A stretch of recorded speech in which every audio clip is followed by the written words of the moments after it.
Alrighty. Good morning, everyone. Welcome to our university and college webinar series brought to you by the Arundel Academy and Toronto Central Academy, two private high schools in the Greater Toronto area that specialize in preparing students for their post-secondary education. Now, each year, our graduates have gone to top-tier universities in Canada and across the globe. My name is Christine, and here with me is my colleague Sharon, and we are delighted to introduce Ms. Farah Hassan from the McMaster University. Good morning. Hi, good morning. Hello, thanks for having me. Thank you for taking the time out. Thank you for being here.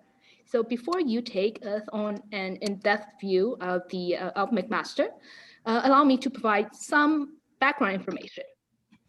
So McMaster University is located in Hamilton, Ontario, one of the most populated cities in Canada, and around 1 hour drive from downtown Toronto. The university itself was ranked fourth in Canada and in the top 100 globally. McMaster is very well known for its wonderful and very competitive engineering and business programs. And I would also like to mention McMaster also has a medical school. McMaster University Medical Center provides students in medicine and science-related programs with an amazing opportunities to gain real-life experience. Now, I believe Farah will take us in an in-depth view of the university. So if I may ask you a quick question before I give you the floor. Now, many of the international students and domestic students are very aware of what McMaster is known for, like I just previously mentioned, engineering and business, and perhaps the medicine programs.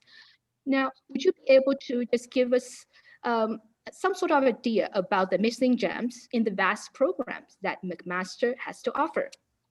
Yeah, absolutely. That's a great question. And just like you pointed out, there is definitely a lot of buzz around our science, our engineering, and our business.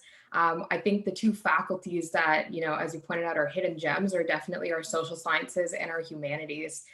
So with those two, the beauty of them is they also offer a lot of flexibility.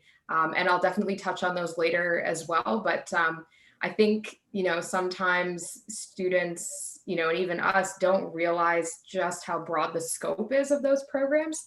So, humanities, sometimes people think of studying English or law. One of my favorite examples that I like to talk about is a project that was called Hitchbot. And that was actually born out of our humanities program through, I believe it was the multimedia and the communications department. But basically, there was a project of building a hitchhiking robot called Hitchbot, and it actually traveled all the way across Canada. It had, kind of an AI component built into it, and it literally hitched rides and actually made its way across the country. So it was a really interesting project that, sometimes we think about, can we as humans trust robots? But now it was, can this robot trust humans, right? So it's a really interesting concept.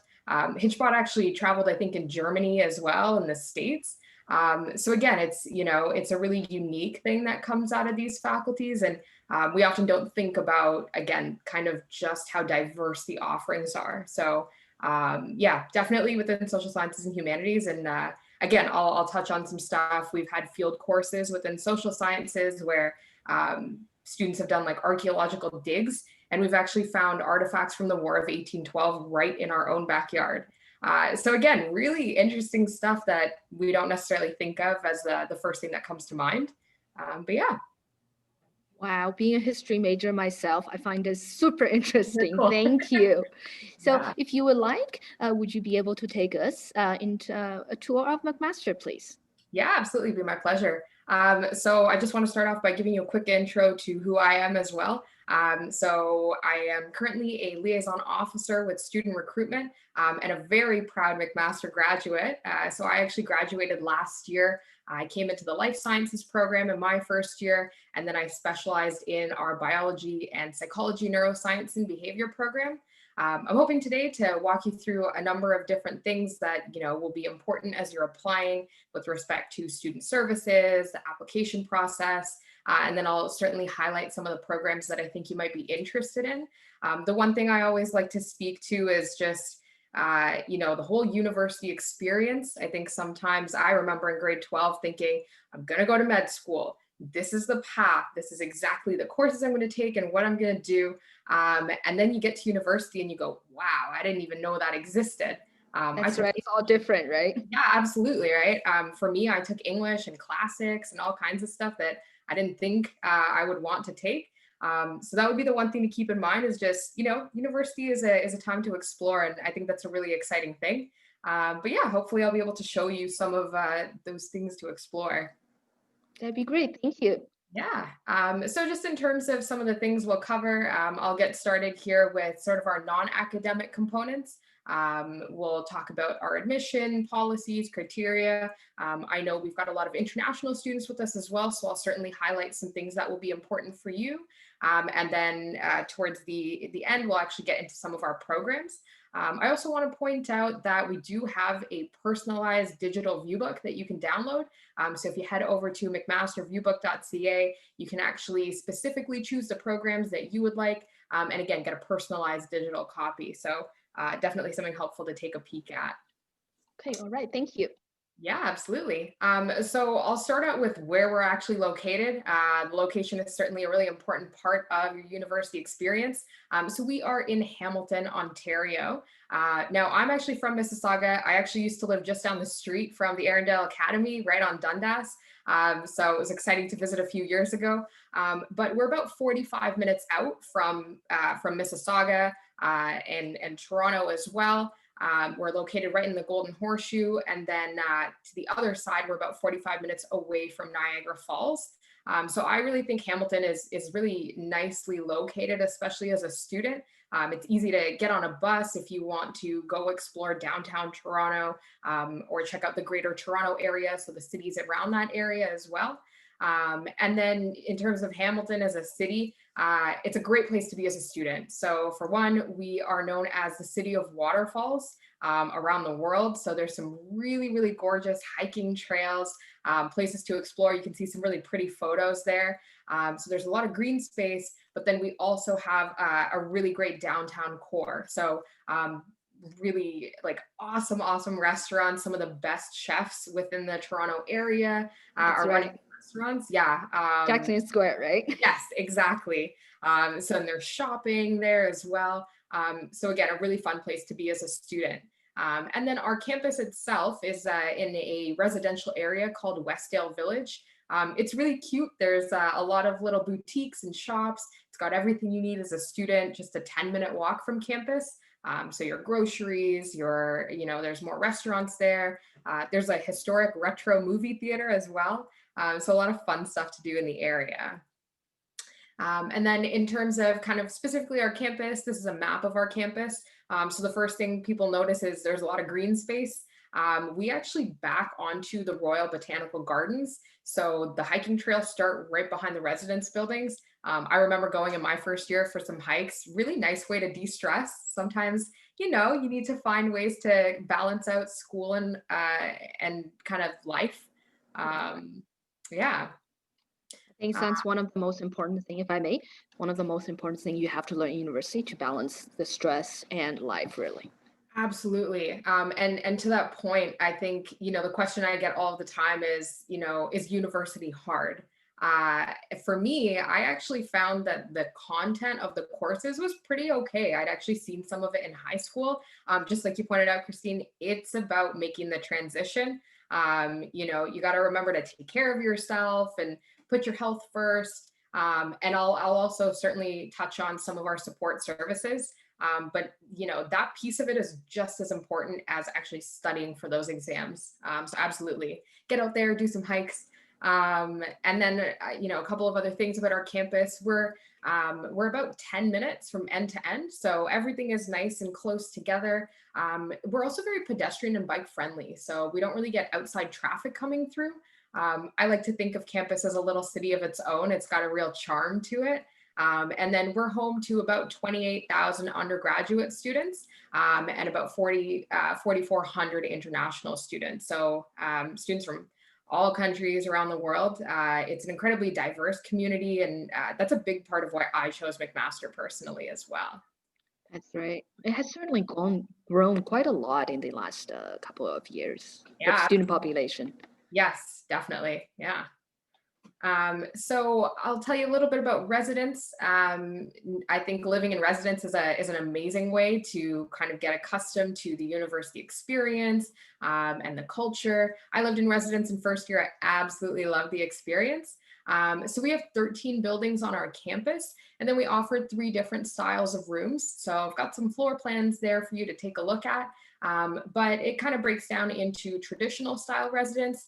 So with those, it's kind of your classic dorm room. So you're usually sharing your room with 1 or more roommates, and then you've got like a kitchen space, lounge spaces, and bathrooms that you're sharing with people on your floor, or sometimes kind of a particular area. And then with the apartment and suite style, that is, I mean, it's pretty much like living in an apartment. So usually you've got your own room, and then your bathrooms and kitchen are actually within the apartment. So yeah, that's a little bit about our residences. But there is a lot more to residence than just the type of building you live in. It's also about the experience. I remember, again, moving into residence first year, everybody's nervous, trying to find a way to fit in. And this is why I like to highlight our living learning communities. So we have 11 of them. You can see there's a lot of different themes, but basically it's a chance for you to live with other people who have similar interests. So we will do, themed field trips, we do event nights. And again, it's a great way to meet other people who are in the same boat as you. To give you an example, we've got our outdoor leadership living learning community, and they actually go on overnight camping trips. If you were part of the Global Perspectives one, you might participate in a model UN sort of mini conference.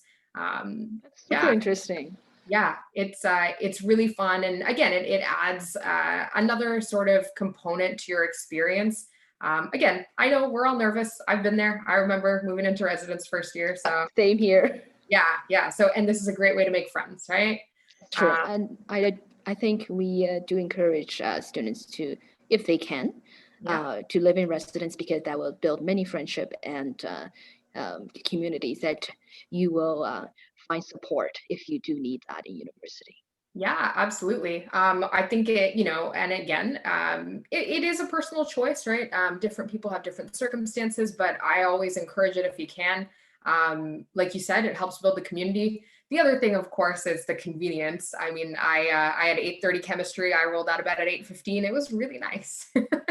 That's true. That's very true. So, if you like to sleep in, it makes it a little bit easier as well. Now, with respect to applying for residence, so we typically guarantee residence for students who have a low to mid 80s average. If you are an international student, though, you will be guaranteed a place in residence. So it'll let you know in your offer of admission letter, and then to secure that space, you'll need to complete the application for your residence, and then submit a deposit. So on the application, you actually get to rank your top 5 room styles. If you're interested in one of these living learning communities, you can mention that. If there are any additional accommodations that you need. And then if you have a friend that's going to be coming to McMaster as well, and you want a room with them, you can definitely request them. Just make sure you have those conversations early. Right. Really awkward because yeah, that was one of my questions I wanted to ask, because some might come from the same hometown or go to Mac at the same time. It would be nice to have someone close by. Yeah, absolutely. So yeah, that's a really nice thing that you have the option of doing. So again, just make sure you tell them and that both of you want it. But yeah, absolutely, you can do that. And then the final piece of that would be, after you've completed your application, you'll actually be randomly assigned an appointment date and time. So at that point, you can go log on to the system, and then you can actually choose your room based on availability. Yeah. Okay.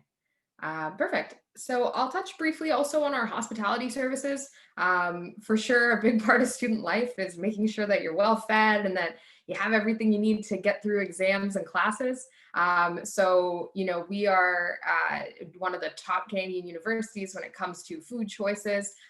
There's really good stuff. I mean, I loved eating on campus. We've got more than 20 different dining locations on campus, but you can actually also use part of your meal plan for off-campus locations. So there's a lot of restaurants in the area. I really liked going to Boston Pizza for my birthday because they give you this little thing of whipped cream, and it's really silly, but I really enjoyed it. So a lot little of things in life, right? Right. You know what? you gotta keep keep the bar kind of,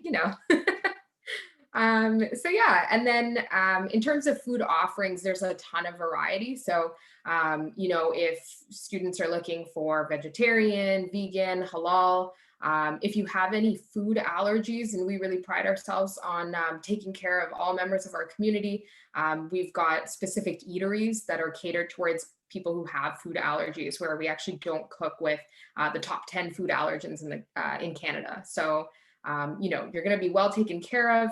I encourage you to reach out to hospitality services if you do have any concerns. They would definitely sit down with you and map that out. But in terms of the meal plans, the way it works, you can see that there are 4 different sized meal plans. Really what it comes down to is it's a dollar amount that goes onto your student card. I like to think of it as having a reloadable gift card. So you purchase your meal plan, the money goes onto your student card, and then each time you eat, you swipe your card, the money comes out of the account. And then again, it's like a reloadable gift card. So if you find that you're running low on funds, you can top up online at any time. If I may ask, because I went to a different university that shall remain nameless. So is there like a buffet style dining hall, or is it like you said, depending on how much you eat and the dollar amount will differ? Yeah, for sure. So it's not like a buffet style. It's more kind of like, you can think of it like going to a food court. I think that's a good way to think of it. Yeah. So when you choose your meal plan size, certainly, thinking about things like appetite lifestyle, but also just how often are you planning to eat on campus, right? So, I came home every weekend, right? So if that's what you're thinking of doing, you might want to go for a lighter meal plan. But if you plan to be on campus, pretty much all the time, eat all of your meals there, you might go for one of the larger meal plans. Yeah, so that's kind of how that works. And then the last thing I'll point out, if you do end up staying in either the apartment or suite style residence, you can actually go for the reduced meal plan because you actually have a kitchen within your unit. So you might be cooking for yourself. But yeah, so that's a little bit about residence. Thank you. Yeah.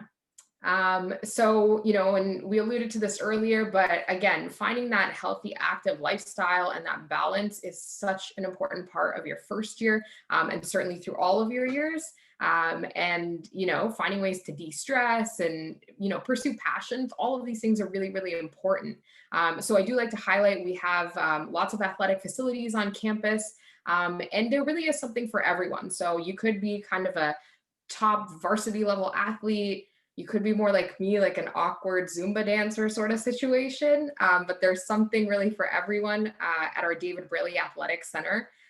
So there you'll have access to, we've got an Olympic length swimming pool, we've got rock climbing, and then the Pulse Fitness Center, that's like our, basically our gym space.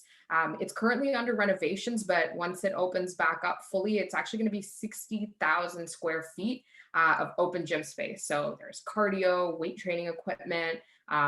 There's like studios if you wanted to do yoga, mindfulness practice as well. And access to all of this stuff is actually included in your tuition as a full-time student. So you're not shelling out anything extra, and you have access to all of this stuff. Yeah, and then if you are thinking about varsity level sports and you'd like to play competitively, I'd encourage you to check out marauders.ca. That's our website. You can find the coach's contact information, find out about tryouts. But even if you don't want to play competitively, we have lots of intramural teams and even drop in and pick up sports as well. So lots of ways to get involved there. Yeah. And then in that vein, again, referring to support services, I'm sure some people are at least a little bit nervous. Like I said, it's a big transition, right? I remember doing it as well. But know that we've got your back. There's a lot of support services at the university that are there to, carry you through all 4 or 5, honestly, however many years you decide to be there, because I don't really want to leave. But I'll highlight a few of them.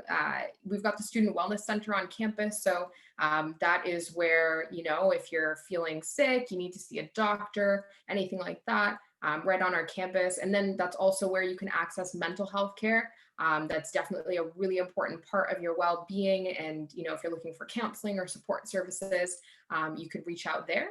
And the other one I'll highlight is our international student services. So we have the McMaster Office for the Development of English Language Learners, or MODEL for short, because that's really long. But basically, it's a free service. They do workshops and they support students with writing, speaking, reading, all of those skills. And then also just kind of getting comfortable with the culture, any differences, and really helping you find your community and, feel well supported, right? So that would certainly be a service. And then additional questions about, permits, if that applies, things like that as well. So they're always there to support you. Yep, that's super important, especially Yeah. for international students. Absolutely. Yeah, and then the last thing I, probably like to mention too is just getting involved in extracurriculars as well. That's a huge part of the university experience. It's not all about studying, and that's definitely a question we get too. Is am I going to spend all of first year locked up in my room preparing for the next test? The answer is no. There is absolutely time to get involved. Do extracurriculars, pursue your hobbies and your interests. I think, the challenge with first year is more, your time management and getting all of those personal skills. And again, there's lots of workshops and things that you can attend to help you with that. But extracurriculars are a really important piece. I actually completely ignored extracurriculars in my first year. And so I was really glad to learn that it's easy to get involved at any time. So for me, second year is when I kind of jumped in. We have the Biopsych Society. So that was like my program society. So I personally got to help organize mental health and neuroscience conferences. Me too. In first year, I was totally swamped by academics. So in second year, I decided to get involved. That's Yeah, good to know. absolutely. Thank you. Yeah. And, I think, again, you need to do what's comfortable for you, right? I think Right. sometimes we feel like I have to do everything all at once. You don't, right? If you need to take a year, get settled, totally cool. But definitely, as you go through your years, a lot of really fun activities. We have more than 350 clubs on the campus. Wow, So that's a lot. yeah, it is a lot. All kinds, I assume, right? Yeah. So, there's a lot of different, there's a lot of variety to it. There's video game clubs and music clubs, and again, a lot of different offerings. So something there for everybody, I like to think. Yeah, definitely. Perfect. So what I can do next is talk a little bit about our admission policies. Feel free to stop me if there's anything you'd like me to. Sure. Yeah. Thank you. No problem. So in terms of admissions, you're going to be applying through the OUAC, the Ontario University's Application Center. My understanding is the pins are coming next week. So that's really exciting. But yeah, so the recommended deadline to apply for most of our programs is January 15th. But once you've got that pin, you can definitely get onto the system and start putting those applications in. In terms of the admission average, the way we calculate it is we look at the top 6 grade 12 U and M level courses, including the prerequisites for the program that you're applying to. So to give you an example, if you were applying to business, there are 3 prerequisites. So that's English, advanced functions, and calculus. The other 3 grades to make 6 will be whatever your highest grades are. So maybe it's data management, maybe it's history, doesn't matter. Again, grade 12 U or M level courses. The other thing I'll mention is that generally our programs don't look at grade 11 grades. For admission, business is the one exception to that. So they do actually make a small number of early offers in January based on grade 11 grades. But again, that would be the exception. The rest of them, we don't do early offers. So it's just looking at grade 12. Okay. Yeah. And then the timing, everybody wants to know, when am I going to hear back? Right. So the way that works is our first major round of offers starts to go out on a rolling basis in late February, early March. So at that point in time, we would be looking for at least 3 final grades. And then the next major round of offers goes out late April, early May. So at that point, we'd be looking for 6 grades. So it could be, a mix of final and kind of in progress grades as well. And again, including the prerequisites for the program you're applying to. Right. Mm-hmm. Yeah. Now, in terms of the offers, most of our offers that go out are conditional. So what that means is whenever you get your offer, you still need to finish high school. You still got to graduate, finish your courses. There will be a particular average that you need to maintain as well. That will be listed in your offer of admission letter. And June 30th is the date that, you need to meet all of those requirements by. So, if you get your offer in February or March, that is awesome. Go celebrate, do your Lotto 649 happy dance, whatever works for you. Right. Go back to class after that. If I may, I think some of our students do forget, get a little too happy, that it is also very important to keep up their grades and maintain that throughout until they technically graduate high school and get their OSSD. And if I may ask, for individual student, does the conditional minimum final admission average differ? So do you mean like in terms of the required versus the final? Let me clarify. So, for example, if I get a conditional offer and Sharon gets a conditional offer, obviously our marks are not going to be the same.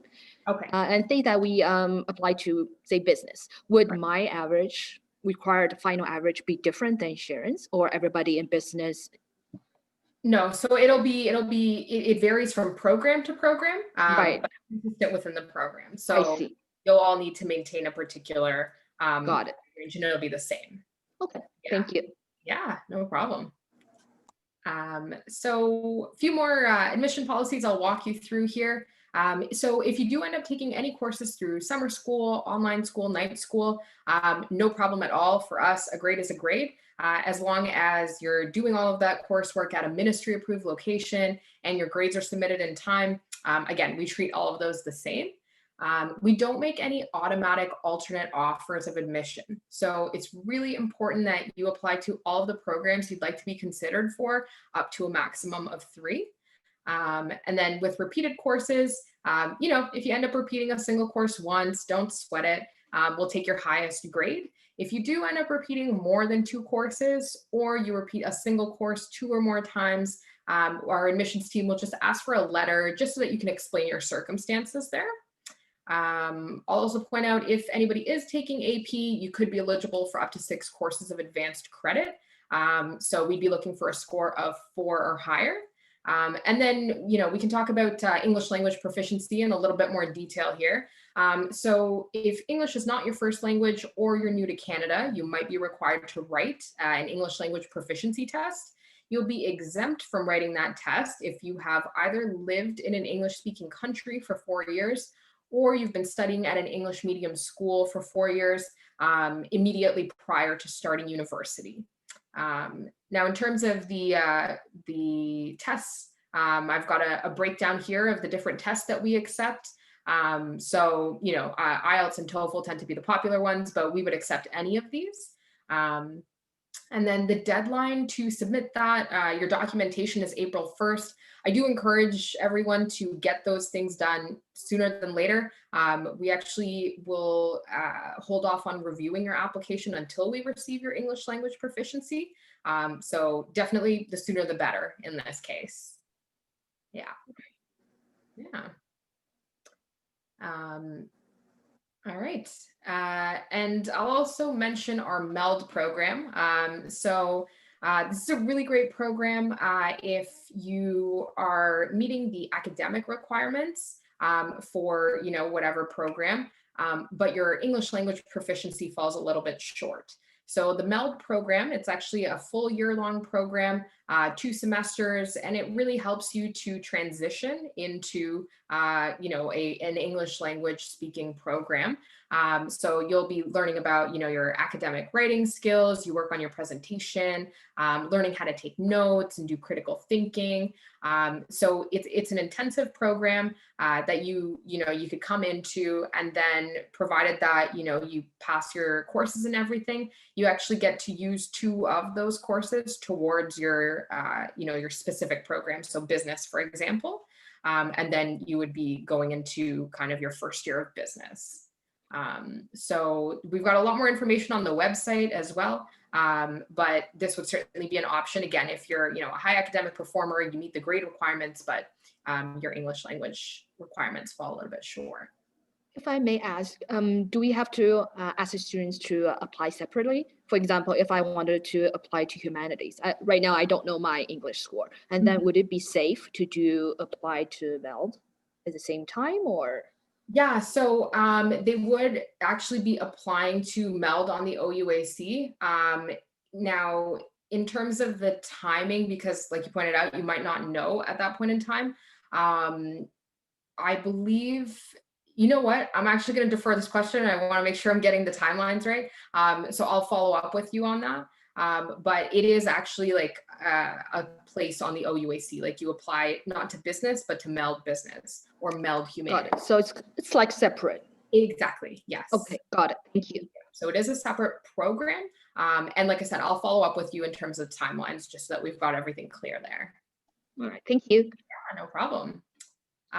So I think that's everything I wanted to cover in terms of admission policies and student life. So what I can do is chat about some of the programs that it sounds like students would be interested in. Yes, please. Perfect. So I'll start out with business, certainly a popular one.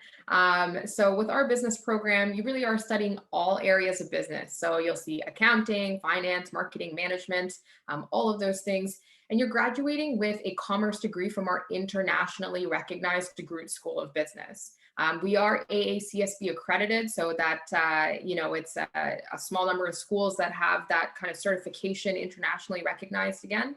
And then in terms of the program, your first 2 years are structured. So you're really getting a strong foundation in all areas of business. And many of our courses are actually taught by industry professionals. So it's really cool. They're actually, they've been running their own businesses or they have experience and they actually come and share that experience with you in the classroom as well. Now, in terms of kind of the progression of the program, in your third year, you can choose to focus in one of 8 specific areas within business, or if you like, you can keep it general as well. And then often we have questions about students who want to do a CPA or a CHRP. So if you were looking for that professional designation in accounting or human resources, you definitely could pursue that through our business program as well. The other thing with third year is there's a few unique opportunities. So you could choose to study abroad for a semester to gain an understanding of international business.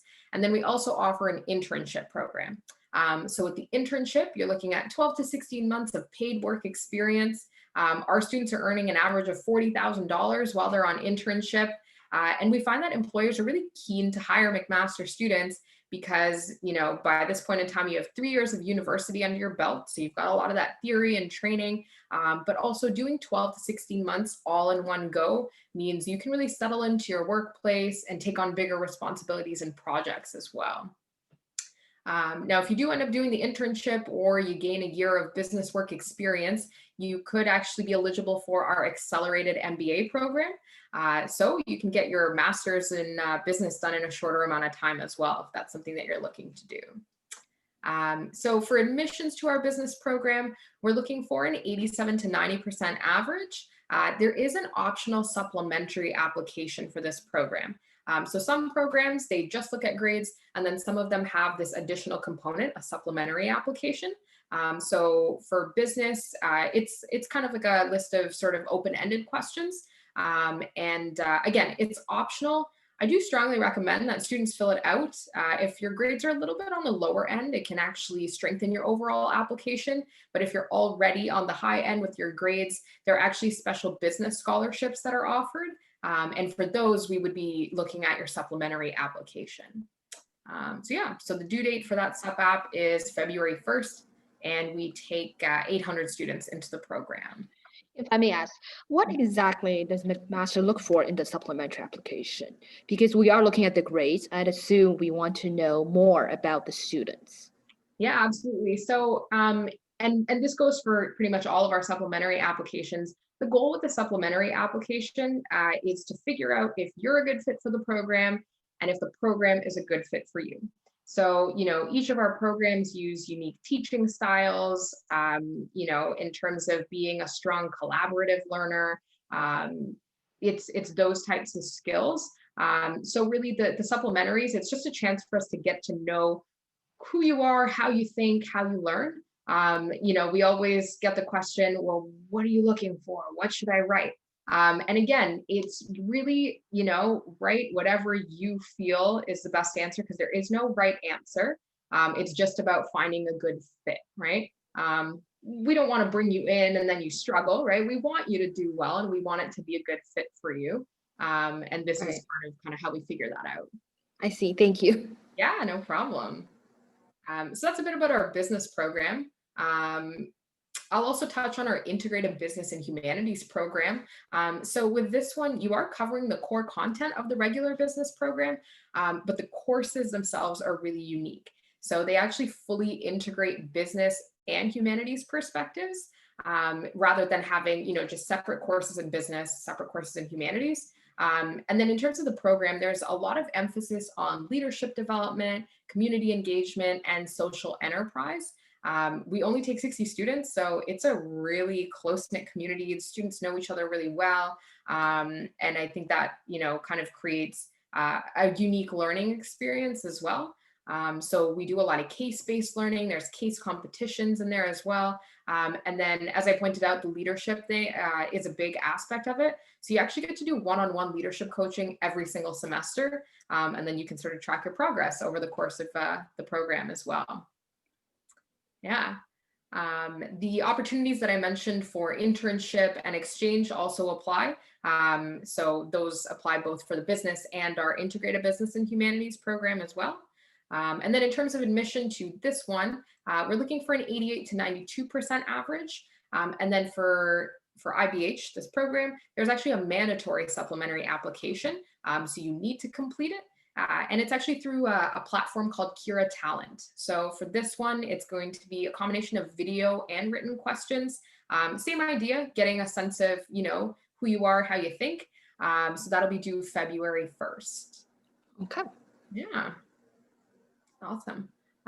So I'll jump to engineering next. Engineering at McMaster starts with a common first year. So if you don't know exactly which stream you want to go into, don't worry. That's exactly why we have the common first year. You are really developing your foundations in multiple areas and covering the basics. And then at the end of your first year is where you specialize. So we offer 10 different disciplines. The complete list is in the viewbook, but would include things like civil, mechanical, electrical, mechatronics. And then you can actually combine most of our streams with one of two add-ons that would lead to a 5-year program. So the first one, and I think this might appeal to students who are interested in business, is engineering and management. So in this program, you're actually taking the core business curriculum so that you're equipped with project management and entrepreneurial skills. And you could actually be eligible for our accelerated MBA program when you graduate. So you're still doing your engineering degree, but you've got that business experience built in. And then the second degree add-on that we offer is engineering and society. So it's really about exploring the influence of technology on societies. The example I like to give, if people have heard of Engineers Without Borders, similar idea to Doctors Without Borders, but really their focus is on how do we improve living conditions in developing countries. And that's one great example of the philosophy with this program. Now, in terms of the disciplines, for most of them, we actually offer something called free choice. So if you're given free choice, you actually are guaranteed a place in your preferred specialization. We typically offer that to students who have a mid to high 90s average, but getting high grades in first year is also a really good way of ending up in one of your preferred streams. And we do find that the vast majority of our students are getting into one of their top choices, regardless of whether or not they received free choice in grade 12. I'll also highlight that we have generous scholarships within the Faculty of Engineering. We have more than $1 million in engineering scholarships. And then we've got a unique award. It's called the Engineering Research Experience Award. So with that, you're actually guaranteed a co-op placement with one of our research professors in the summer right after your first year. So, kind of cool getting to work with one of our own profs and right from the get-go there. I can also talk about co-op. That's probably, I think, something we'd like to hear about. Yes, please. Okay, because perfect. I think McMaster's not too well known for co-op, but it's nice to know that McMaster has that. Absolutely. I'd be happy to cover that. So yeah, if you are interested in getting some paid work experience under your belt, we offer a very flexible co-op program. I think that's definitely a highlight with the McMaster engineering co-op style. So there's a number of ways in which it's flexible. The first is that if you don't know whether or not you want to do co-op right now, that's okay. You can actually opt in or out of co-op right up until the start of your 4th year. So you're not locked in, you don't have to make that decision right away. And then also the timing. So we don't have a specific structure. So it's not like this semester you have to go on co-op, this semester you have to be in the class. You can really build it in a way that works for you. We've got a co-op and career office. They work really closely to support you and help you figure out what works for you. And then also how much co-op you do is flexible. So you need a minimum of 12 months to get the official designation on your degree. But if you decide you just want to do 4, that's totally fine. If you want to do 28 months of co-op, that's an option too. So again, really flexible. And I think that's, a theme within engineering is you have the time to explore and figure things out. The other thing I'll point out, you'll notice that there are 2 OUAC codes. So ME and MEC. One of them is co-op, one of them is not co-op. It actually makes no difference which code you use to apply because again, you can opt in or out right up until 4th year. So literally makes no difference. It just is there kind of so that you're aware that we offer co-op, but the applicant pool is the same. So no difference in terms of admissions there. All right, got it. Yeah. So on the note of admissions, we're looking for a minimum 87 for this one. There is a mandatory supplementary application as well. So this one's also video and written questions, and that's due January 29th. And we take 900 students into our engineering program. So next up, we talked about the hidden gems. So I'll talk a little bit about humanities and social sciences. So the beauty of these 2 programs, I like to talk about them together. They are very similar. So in terms of your 1st year in either of the programs, it's very exploratory. So, you come in, try out a lot of different types of courses, see what you like, what you don't like. And then at the end of your 1st year is where you can choose a specialization. So humanities, we offer things like justice, political philosophy and law, art history, peace studies. And then social sciences, we offer things like social psychology, anthropology, political science. And then the thing I really love about these faculties is that you can choose to do one specialization, but if you're like me and you like too many things, you can do 2. And you can actually mix and match. So you can do 1 in humanities and 1 in social sciences if you like. So there's a lot of flexibility there. I'll also point out exclusively for our humanities, we actually offer a specialized minor in commerce. So if you do this, you're taking the core business curriculum, and this is another route to an accelerated MBA program with our degree School of Business. So There's a lot of options. yes. Wow. Did not know that when I applied to back. Definitely a lot of stuff. And again, it's about tailoring it, right? Everyone's got different interests, and this really lets you tap into that. So that's specific to humanities. Specific to social sciences, we actually offer certificates in partnership with Mohawk College. So there's 3 different certificates. We have business studies, applied behavior analysis, and then leadership and management in the not-for-profit sector. So again, more ways for you to mix things up. And actually, if you take into account all of the different program options, so the way you can combine your specialization, the certificates, the minors, there's actually more than 260 ways to customize your degree within humanities and social sciences at Mac. So there's a lot. That's really cool. Yeah. So, again, you can really tap into exactly what you're interested in, pursue that. So yeah, definitely a hidden gem. Now, in terms of admissions, humanities, we're looking for a 78% average, and we take 480 students. With the social sciences, we're looking for 78 to 82, and we take 855 students. And then we've got economics. So the economics program is one of the unique ones in that there's 2 ways you can go into it. So first of all, you can actually go into social sciences in your first year and then specialize in economics. But if you know that's what you want to study right out of high school, you can actually apply directly into economics. So with this program, really you're looking at the science of choice and decision making. There's opportunities for you to do research in a high security Statistics Canada lab right on our campus. And many of our students have actually job shadowed employees at the Canada Revenue Agency. So a lot of cool opportunities there. If you're looking at coming in directly, we're looking for an 80 to 83% average, and we take 125 students. So again, 2 routes into that one. Yeah.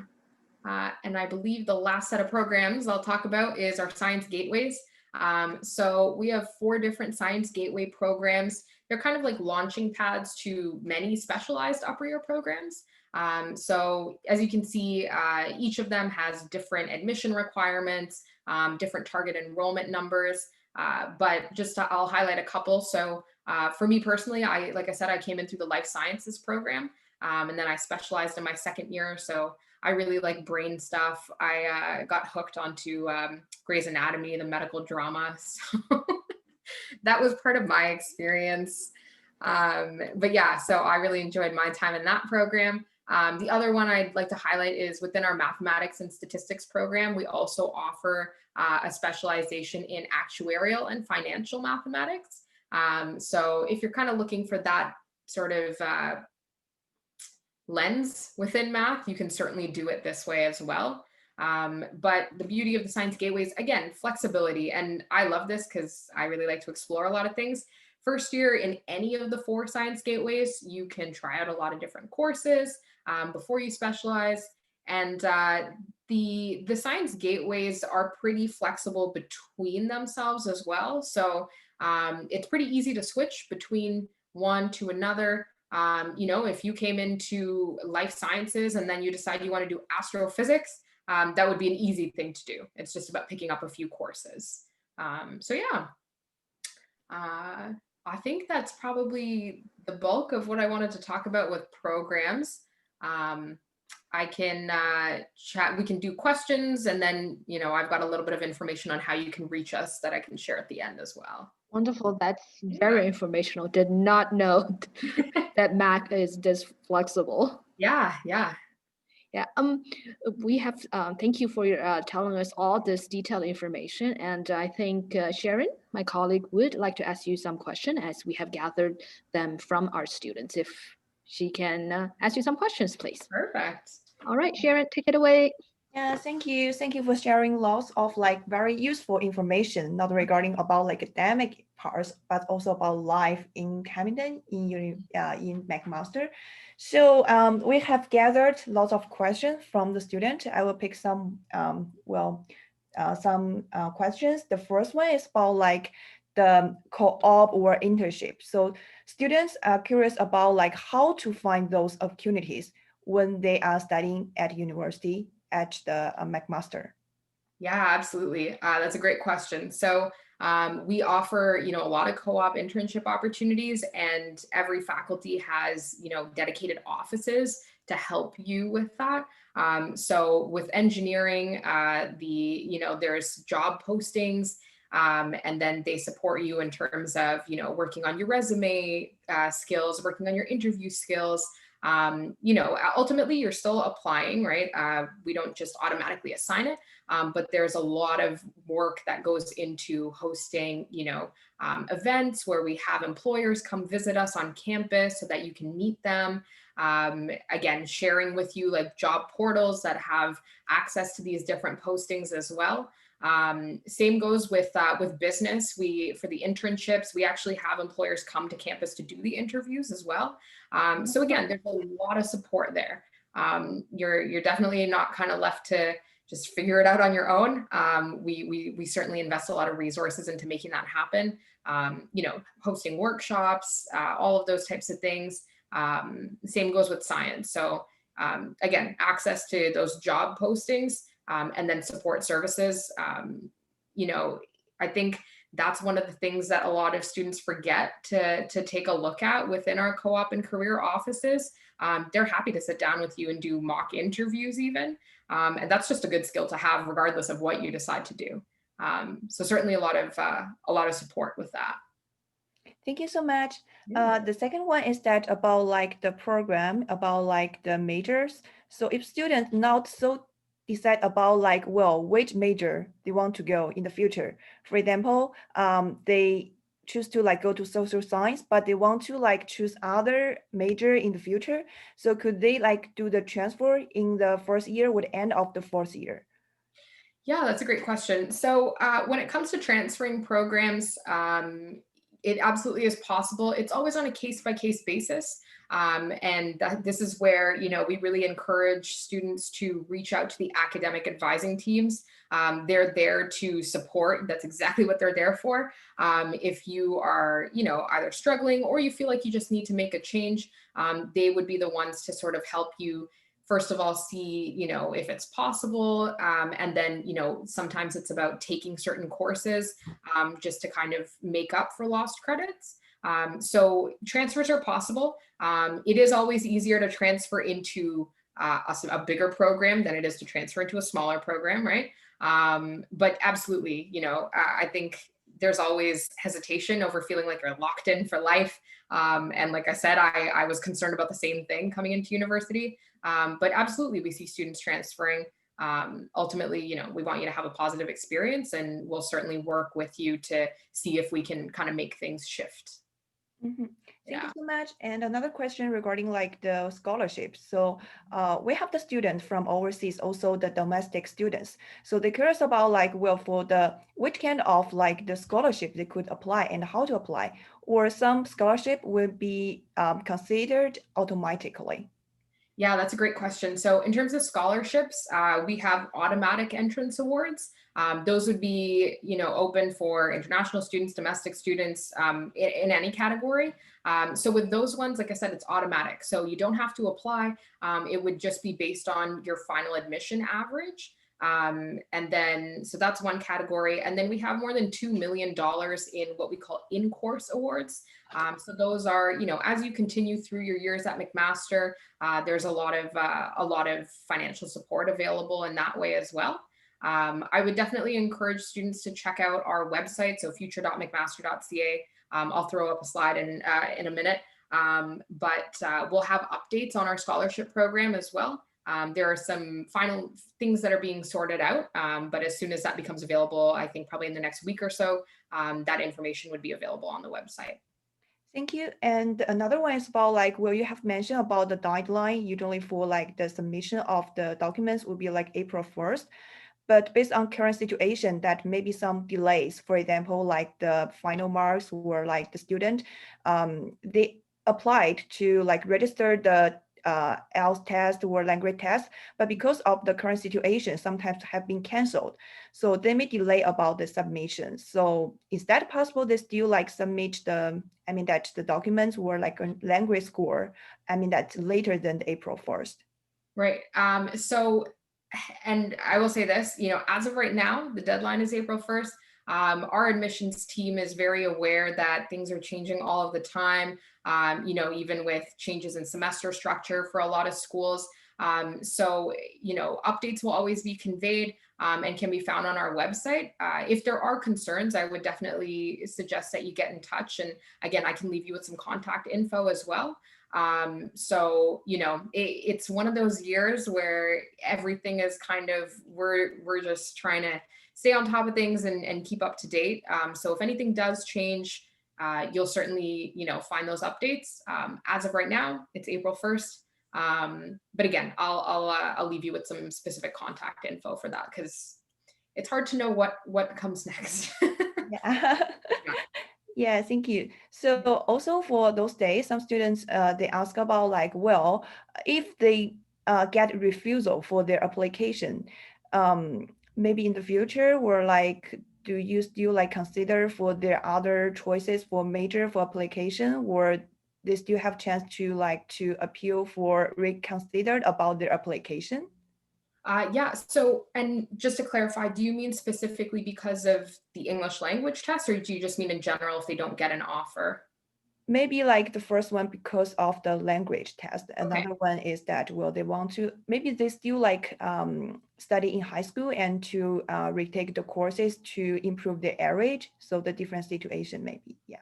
Yeah, for sure. So yeah, if students are not getting an offer, you know, and again, MELD would be one option if the English language proficiency is missing. But yeah, if you don't, you know, if you don't get an offer, certainly you do have the option of, you know, returning to high school, working on upgrading your grades as well, and then applying in the next admission cycle. Absolutely, you could do that. Thank Yeah. you so much. No problem. Christine, do you have some questions? Oh, no, if that's all the question that Jensen had, I think Farah gave us a lot of information, and then you pretty much covered everything. Thank you. Okay, that's great.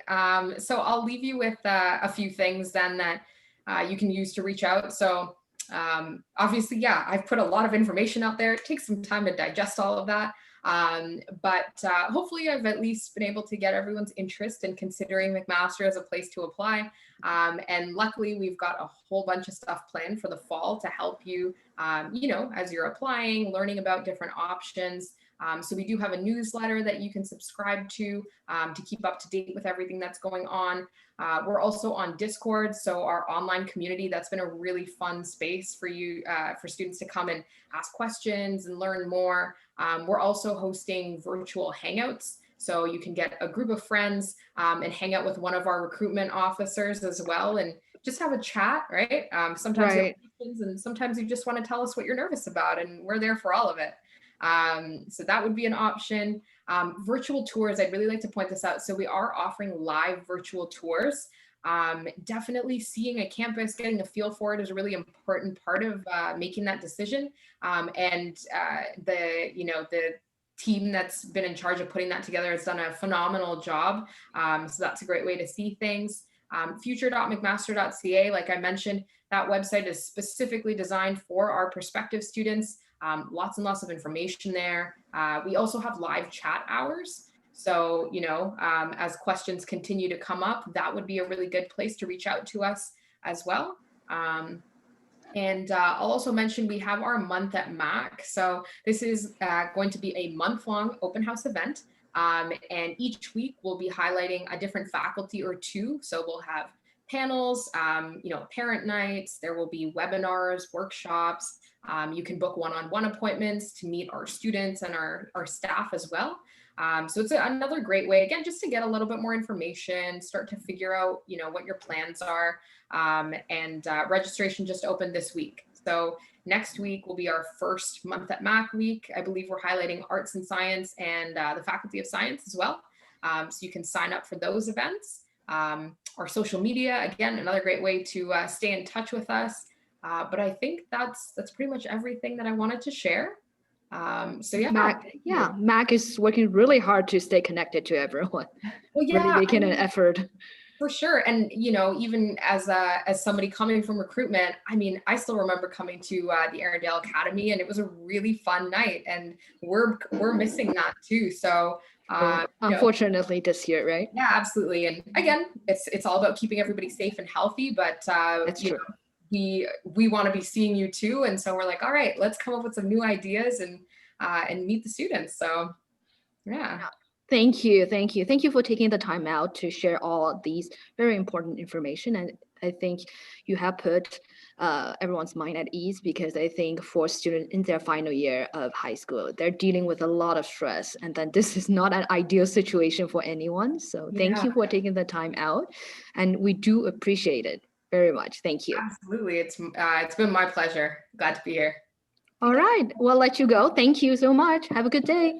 Thanks so much. Take care. You too.